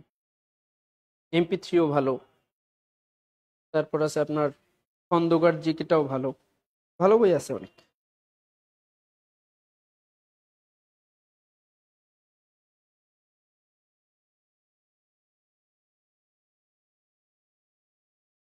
MP3 ভালো। আমি তো MP3 পড়ি সবসময়। আমি তো 45 BCS টিকছি, এই বলতে পারেন যে আমার বাইরে কোনো বই ছিল না। MP3 আর 46 BCS ও টিকছি ওই MP3 পড়েই, আল্লাহর রহমত। এবার পড়ে নিতে পারলেই হইল। ভালো বই সবই ভালো, আপনি পড়তে পারলেই হইল। আসলে কোনো বই খারাপ না। হ্যাঁ, ভালো পারবে আপনি প্রফেসর পড়তে পারেন, জর্জ পড়তে পারেন। সব বইতে ভুল আছে, এমন কোনো বই নেই যেটা ভুল নেই।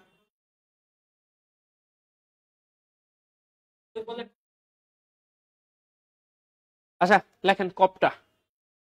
আমরা কপ ফুল মিনিং কি? Conference of the parts. এখান থেকে একটা কোশ্চেন আসার সম্ভাবনা সবচেয়ে বেশি। শুধু অল্প কয়েকটা ইনফরমেশনের মধ্যে VVI দিয়ে দিলাম, very very important. COP, conference of the parties.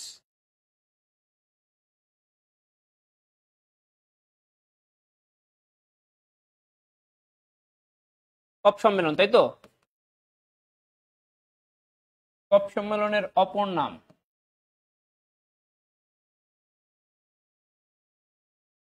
জাতিসংঘ জলবায়ু সম্মেলন। জাতিসংঘ কি সম্মেলন বলেন তো? জলবায়ু সম্মেলন। মনে রাখেন, কপ প্রত্যেক বছর নভেম্বর মাসে হয়। মনে রাখেন, কপ সম্মেলনটা প্রত্যেক বছর কোন মাসে হয়? সাধারণত নভেম্বরে। নভেম্বর শুরু হয়ে ডিসেম্বর পর্যন্ত চলতে পারে এরকম, ঠিক আছে? কপ সম্মেলন আয়োজন করে কে? হ্যাঁ, জাতিসংঘের UNFCCC কপ সম্মেলন আয়োজন করে।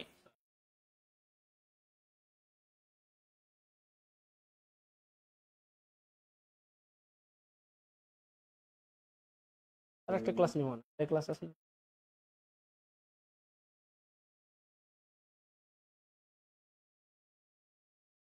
আরো গালি দিস, আরো গালি দিস।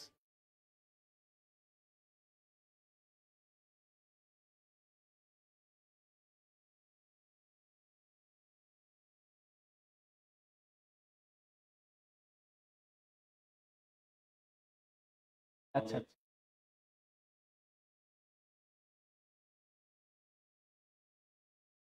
আচ্ছা কপ সম্মেলন আয়োজন করে UNFCCC। বুঝছেন? মাসুদ মিনতে হোসেন লিখছেন স্যার বেসিক ভিউ বুক কেমন? বই অনেক ভালো, আপনি যদি পড়তে পারেন, কিন্তু ওই বই অনেক বড়। এই বই অনেক বড়, সাধারণত অ্যাডভান্স লেভেলের বিসিএস এর রিটেনের জন্য বেশি পড়া যায়। আচ্ছা যাই হোক, আপনাদের জন্য একটা নির্দেশনা আছে, আপনাদের যেই 15 মিনিট লস হয়েছে সেই 15 মিনিট কর্তৃপক্ষ আপনাদের বাড়াই দিছে, অর্থাৎ 8টায় আমাদের আরেকটা ক্লাস ছিল, সেটা হচ্ছে 8:15-তে শিফট করা হয়েছে। আপনাদের সার্ভিসের জন্যই আমরা আসলে আসি। তবে আসলে একটু ধৈর্য ধরে শিখেন সবাই, টেকনিক্যাল ফল্ট হইতেই পারে। আপনি অনলাইনে অনেক কমেন্ট করতে পারেন, টিচারের সামনে আসলে আপনি এই কমেন্টগুলো করতে পারতেন না, অনেকে অনেক কমেন্ট করছেন। আমাদেরও ব্যক্তিগতভাবে খারাপ লাগে, আর যারা অথরিটি আছে এরাও আপনাদের জন্য কষ্ট করে, এদের খারাপ লাগে। হয়তো আমরা বুঝি যে অনলাইনে আমাদেরকে অনেকে অনেক কমেন্ট করে, যেটা আপনি সরাসরি থাকলে করার সাহস করতেন না বা করতেন না, এটা হইতো। তো অনলাইনে অনেকেই আসলে আপনাদের সেই সুবিধাটা আছে যে আপনারা যা ইচ্ছা বলতে পারেন, তার মানে এই না যে আপনারা আসলে যা ইচ্ছা সেই কমেন্টটা করেন। এটা আমাদের জন্য একটা মানে আমাদের কাছে খারাপ লাগে, আমরা একটু কষ্ট পাই আপনাদের জন্য। যাই হোক, দিন শেষে একটু এইগুলো একটু করে রাখবেন। টিচার আপনাদেরকে, টিচারের কথা বলি, অথরিটির কথা বলি, এটা কিন্তু অনেক, এখানে অনেক শত শত স্টুডেন্ট ক্লাস করতেছে, অনেকগুলা ব্যাচের, অনেকগুলা একসাথে। এখান থেকে কিন্তু আমাদেরও কমেন্ট পড়তে অনেক ঝামেলা হয়, কারণ সব কমেন্ট পড়ার সুযোগ হয় না, ঠিক আছে? তো এগুলো একটু মাথায় রাখবেন। ক্লাস নিয়ে আসলে খুব ডিফিকাল্ট একটা জিনিস, এখানে এসে প্রেজেন্ট করা খুব ডিফিকাল্ট একটা জিনিস। তো আপনারা আরো ধৈর্যশীল হন, এই প্রত্যাশা রাখি, আর আপনাদের সময়টা বাড়াই দেওয়া হয়েছে। ওকে, তো কপ সম্মেলন আয়োজন করে ইউএনএফসিসিসি, দ্যাট মিনস জাতিসংঘ। ইউএন যেখানে আছে মানে কি জাতিসংঘ, ইউএনএফসিসি। কপ সম্মেলন আয়োজন করে ইউএনএফসিসিসি অর্থাৎ জাতিসংঘ।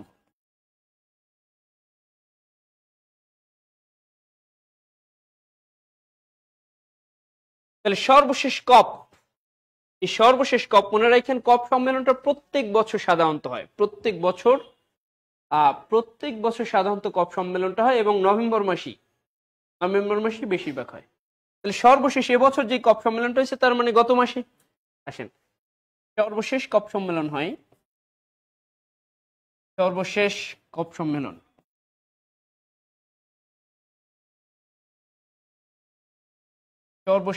কপ সম্মেলন হয়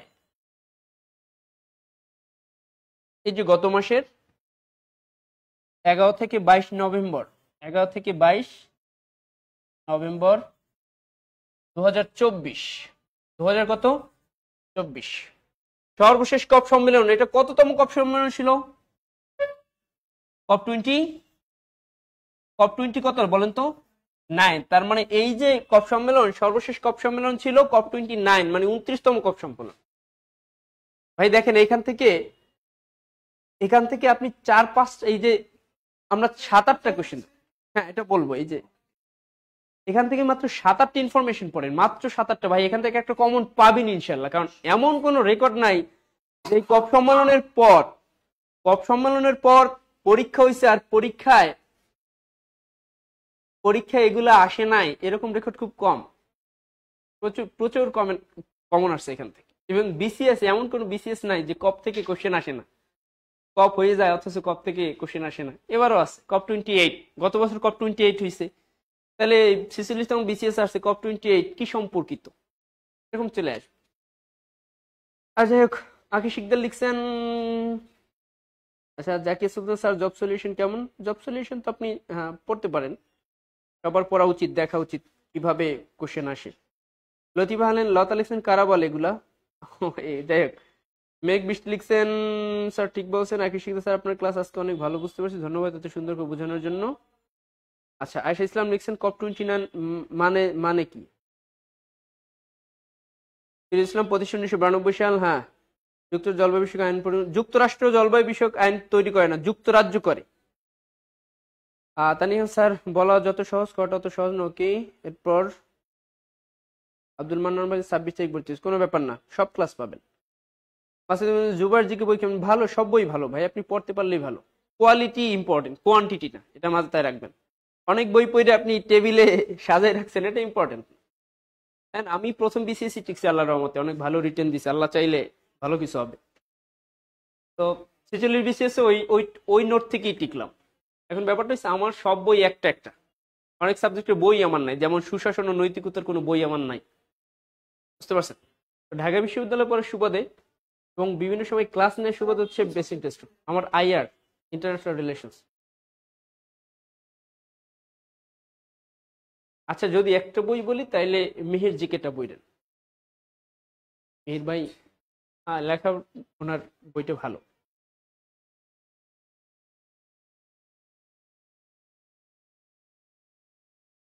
তাহলে সব বিষয়ে আপনি এক প্রকাশনীর বই পাবেন না, সেটা পাবেন আপনি বড় প্রকাশনী, যেমন জর্জের অথবা প্রফেসরসের বা ওরাকলের, এই ধরনের পাবলিকেশনের বই পাবেন। এক ধরনের সব বই পাবেন, প্রফেসর বা MP3 পাবলিকেশন যেটা আছে, হ্যাঁ এগুলো পড়তে পারেন।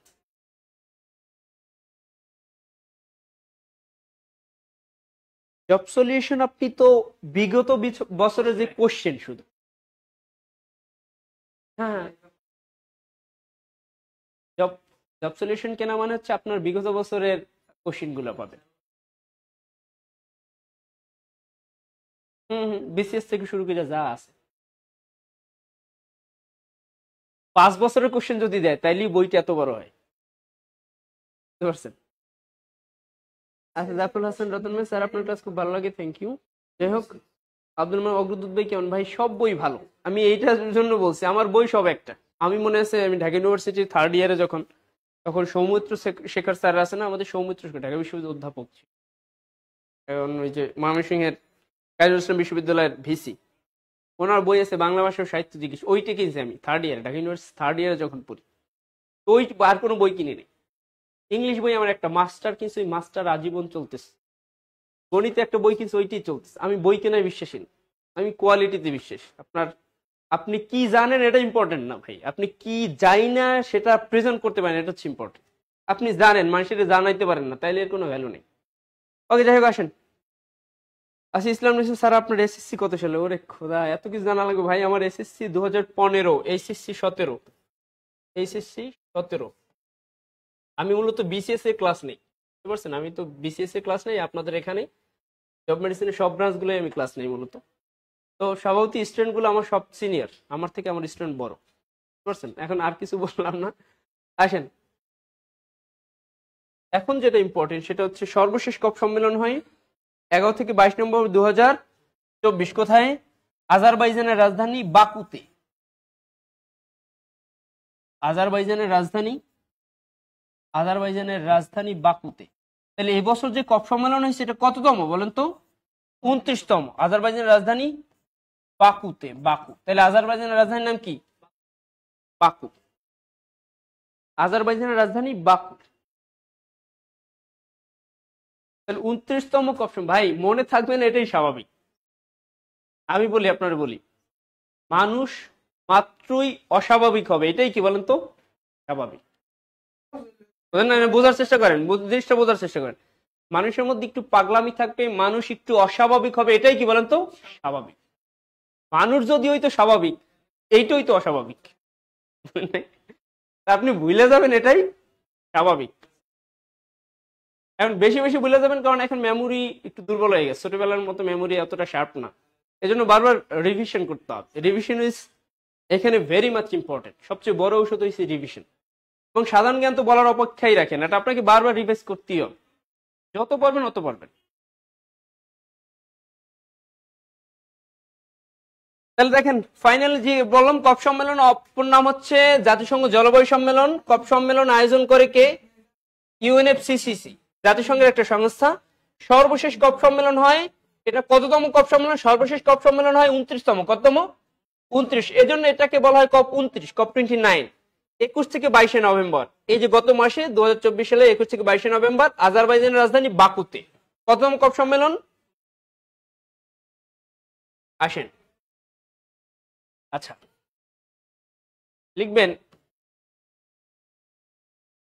এই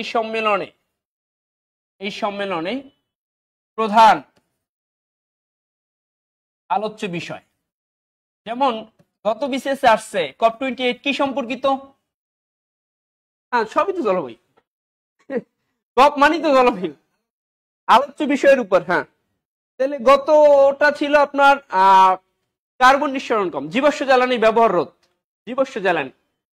এবার যেটা হয়েছে সেটা কয়েকটা বিষয় আছে, সেটা হচ্ছে লিখবেন 2035 সাল পর্যন্ত 2035 সাল পর্যন্ত জলবায়ু পরিবর্তনে যারা ক্ষতিগ্রস্ত, যেমন জলবায়ু পরিবর্তন সবচেয়ে ক্ষতিগ্রস্ত কে বলেন? বাংলাদেশ। 2035 সাল পর্যন্ত জলবায়ু পরিবর্তনে ক্ষতিগ্রস্ত দেশগুলোকে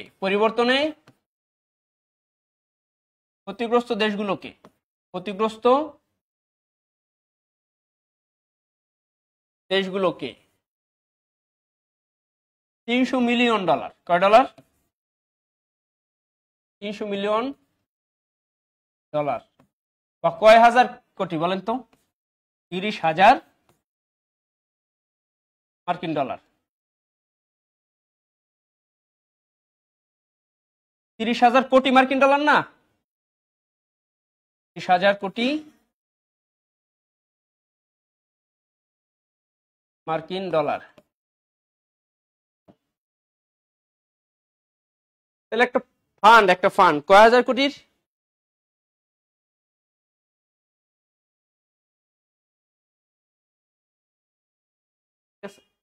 তাহলে 2035 সাল পর্যন্ত জলবায়ু পরিবর্তনে ক্ষতিগ্রস্ত দেশগুলোকে $300 মিলিয়ন বা 30,000 কোটি মার্কিন ডলার ফান্ড দেওয়ার প্রস্তাব। তাহলে বলেন তো এই ফান্ডের সবচেয়ে বেশি টাকা কে পাবে? বাংলাদেশ পাবে। বুঝেন ভাই, এত টাকা বলে তো বড় লোক হিসেবে। এখন বলেন তো, হ্যাঁ বিভিন্ন দেশ যারা জলবায়ু দূষণ করে বেশি, যেমন চীন, যুক্তরাষ্ট্র। হ্যাঁ সবচেয়ে ক্ষতিগ্রস্ত দেশ সবচেয়ে বেশি পাবে। তাহলে বাংলাদেশ পাবে বিশ্ব ব্যাংকের মতে এটা বিসিএস বিশ্ব ব্যাংকের মতে জলবায়ু পরিবর্তনে টোটাল ফান্ডের কত পার্সেন্ট বাংলাদেশ পাবে জানেন? 30%। এখন কথা হচ্ছে বাংলাদেশ পায় কিনা। শেখ হাসিনা সরকার থাকতে আনতে পারে নাই। কেন আনতে পারে নাই? আনতো, টুকটাক ফান্ড দিত বাংলাদেশের। ফান্ড দিত এই জন্য যে তুমি গিয়া তোমার বেড়িবাঁধ নির্মাণ করো, তুমি গিয়ে গাছপালা লাগাও, সাইক্লোন সেন্টার বানাও, কিন্তু আইনা টাকা মাইরে দিত, এই বেলাই তো। এজন্য বিশ্ববাসী আর সহযোগিতা করতো না, যে তোরা যে চোর এটা আমরা বুঝে গেছি, দিতে পারি। তাহলে নোট লিখবেন, নোট। ডব্লিউবি এর মতে জলবায়ু পরিবর্তনে বিশ্ব সহযোগিতা 30% বাংলাদেশ পাওয়ার কথা। চিন্তা করতে পারেন ভাই, বিশ্ব সহযোগিতা 30% বাংলাদেশ পাওয়ার কথা। 30% বাংলাদেশ পাওয়ার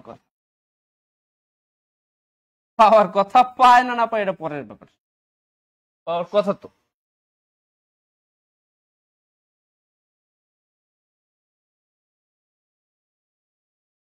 আচ্ছা, এই তো অনেকেই লিখছেন রয়্যাল রানা 30%, আব্দুল্লাহ নোমান আফার ভাগিনা জয় 300 মিলিয়ন নিয়ে গেছে। যাই হোক, সাবি ইসলাম 30%, আব্দুল্লাহ নোমান আজকে প্রতিবেদন দেখলাম। হ্যাঁ, তাহলে তফিকুল ইসলাম স্যার, আমার বয়স কম, এসএসসি 2020 সালে দিচ্ছে, এখন চাকরি হবে কি? অনেকে বলে হবে না। 2020 সালে এখন কিছু বলেন, আপনার অনার্স শেষ না হইলে অনার্সে চাকরি পাবেন না, ইন্টার শেষ হইলে ইন্টারে চাকরি পাবেন, এরকম চাকরির তো বিভিন্ন ক্ষেত্র আছে। তাহলে দেখেন আর একটা আলোচনা, তাহলে 2035 সাল পর্যন্ত $300 মিলিয়ন একটা ফান্ড কি করা হয়েছে, উত্থাপন করা হয়েছে, এটা লিখছেন। এইটা আর একটা জিনিস, তাপমাত্রা বৃদ্ধি 1.5 ডিগ্রি সেলসিয়াসের মধ্যে সীমাবদ্ধ রাখা। তাহলে এইটা আসার সম্ভাবনা সবচেয়ে বেশি। আমরা একটু মুছি, দেখেন তাপমাত্রা বৃদ্ধি। তাহলে এখানে আর কি হয়েছে ভাইয়া? তাপমাত্রা বৃদ্ধির হার 1.5 ডিগ্রি সেলসিয়াসের মধ্যে সীমাবদ্ধ রাখা। সেলসিয়াসের মধ্যে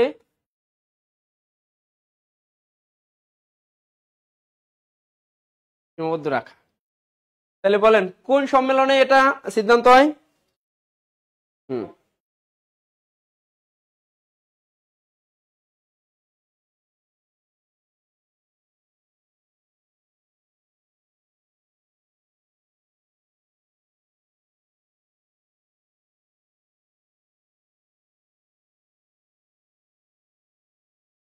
হ্যাঁ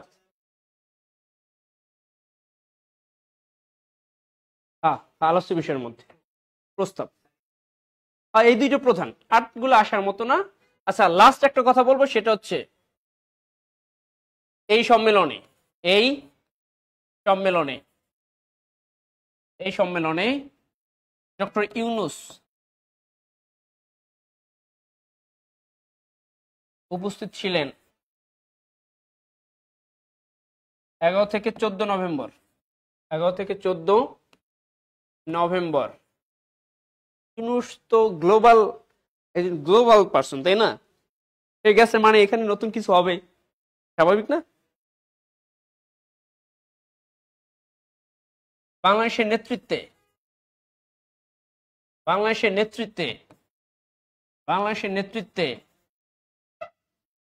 বাংলাদেশের নেতৃত্বে এই সম্মেলনের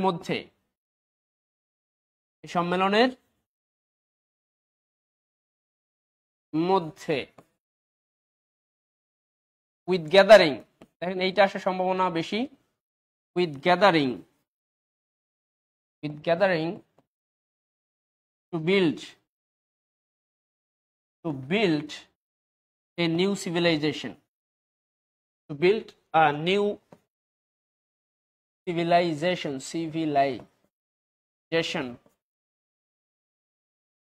সম্মেলনটি আয়োজিত হয়।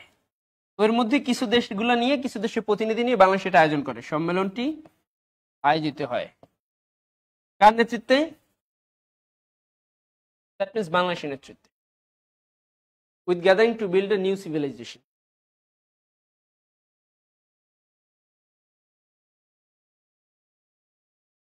হুম,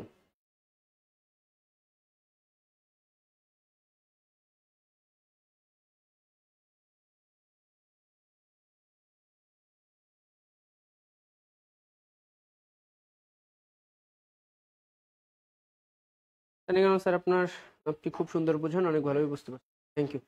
last information, this is the very last information. দেখেন, লাস্ট ইনফরমেশন বলবো, এটাও পরীক্ষা আসার মতো। আমাদের সিকোয়েন্স অনুযায়ী আগাতে পারলে ভালো হইতো, আসলে আমাদের ওই টাইমটার জন্য একটু ঝামেলা হয়ে গেছে।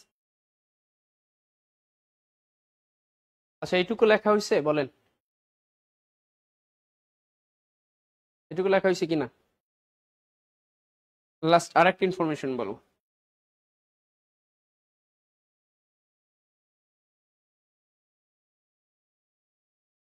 এই সম্মেলনে আরেকটা জিনিস হয়, ওটা লাস্ট ইনফরমেশন। এই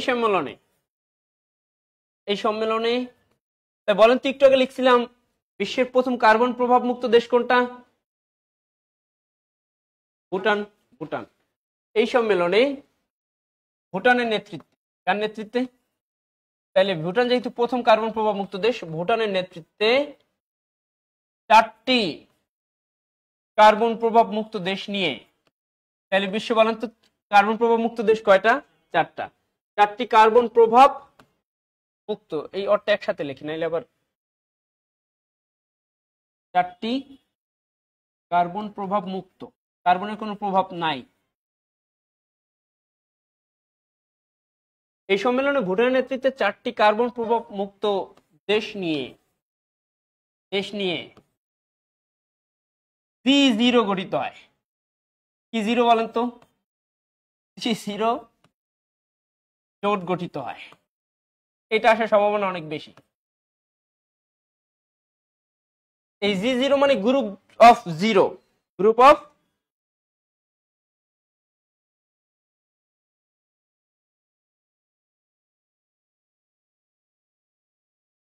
তাহলে 4টা দেশ কারা কারা?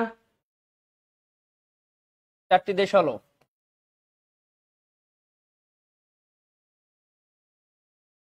হলো, ভুটান তো আছি, তাই না? ভুটান,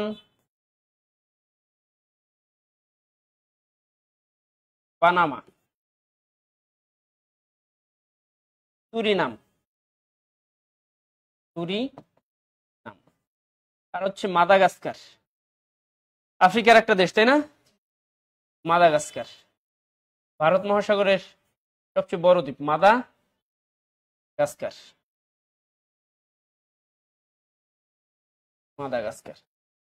আচ্ছা সংক্ষেপে আমরা বলতে পারি না ভূপা ভূপা সুমা ভূপা সুমা বলতে পারি?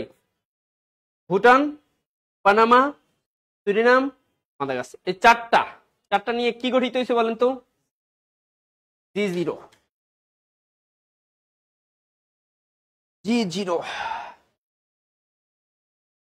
Bhutan, Panama, Suriname, Madagascar. এটা আসার সম্ভাবনা অনেক বেশি, পৃথিবীতে খুব আলোচিত এগুলো, বুঝতে পারছেন? তাহলে এই চারটা দেশই কার্বন প্রভাব মুক্ত, মানে যেই পরিমাণ কার্বন উৎপাদন করে তার থেকে বেশি সে নিঃসরণ করে, যেই পরিমাণ উৎপাদন করে তার থেকে বেশি কি করে বলেন তো? শোষণ করে বা নিঃসরণ করে, সরি নিঃসরণ করে তার থেকে বেশি শোষণ করে। যেই পরিমাণ সে উৎপাদন করে তার থেকে সে শোষণ করে বেশি। তাহলে ভূপা সুমা, ভুটান, পানামা, সুরিনাম, মাদাগাস্কার, চারটা দেশ নিয়ে হচ্ছে G0। তো ঠিক আছে, আজকে পর্যন্ত থাকুক, আমাদের আরেকটা ব্যাচ আছে যেহেতু। প্রশ্ন? ও আপনাদেরই বলেন, যারা অনলাইনে প্রিয় ভাই এবং বোনেরা, বলেন আপনাদের কোনো কিছু জানতে চাওয়া আর না থাকলে আমি ক্লাসটা অফ করবো এখানে। আর যদি জানতে চাওয়া হয় তাহলে একটু বলেন কোনো কিছু জানতে চাওয়া আছে কিনা, কোনো অভিযোগ, কোনো পরামর্শ, কোনো ধরনের আপনাদের মন খারাপের গল্প, কোনো কিছু যদি থাকে তাহলে একটু বলেন।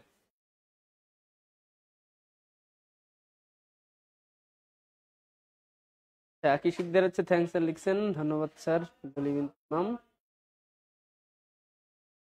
আচ্ছা ঠিক আছে, ভালো থাকেন। আলহামদুলিল্লাহ আপনারা বুঝতে পারছেন, this is my satisfaction, this is my pleasure.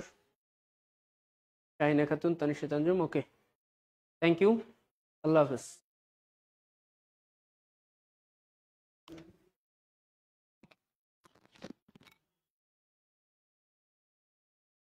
ভাই